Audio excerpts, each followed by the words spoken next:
Um casamento religioso, para a lei, tem a mesma validade de um casamento no civil? Para que o casamento religioso tenha validade, legalmente falando, é necessário que ele seja registrado no cartório. É o chamado casamento religioso com efeito civil. Esse tipo de casamento, essa modalidade, ela não acontece no cartório. Geralmente ela acontece no templo religioso. E quem celebra não é o juiz, como acontece no casamento civil, mas sim a autoridade religiosa, o padre ou pastor, por exemplo.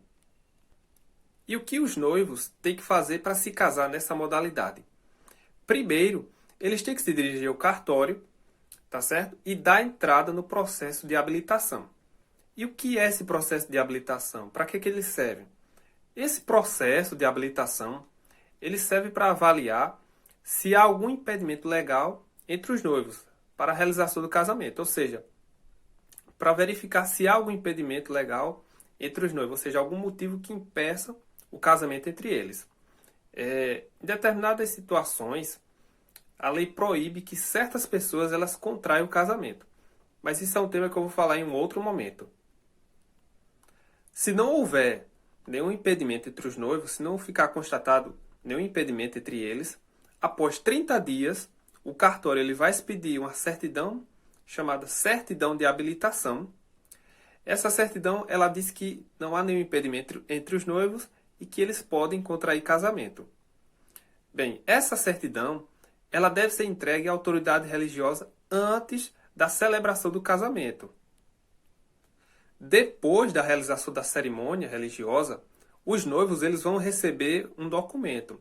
Esse documento ele é chamado de termo religioso com efeito civil. Esse documento ele deve ser levado ao cartório tem um prazo de 90 dias a partir da realização do casamento, para que o casamento ele possa ser registrado. É muito importante respeitar esse prazo de 90 dias, pois do contrário, ou seja, se ele não for levado dentro desse prazo, considera-se que o casamento ele não ocorreu, ou seja, ele não fica regularizado.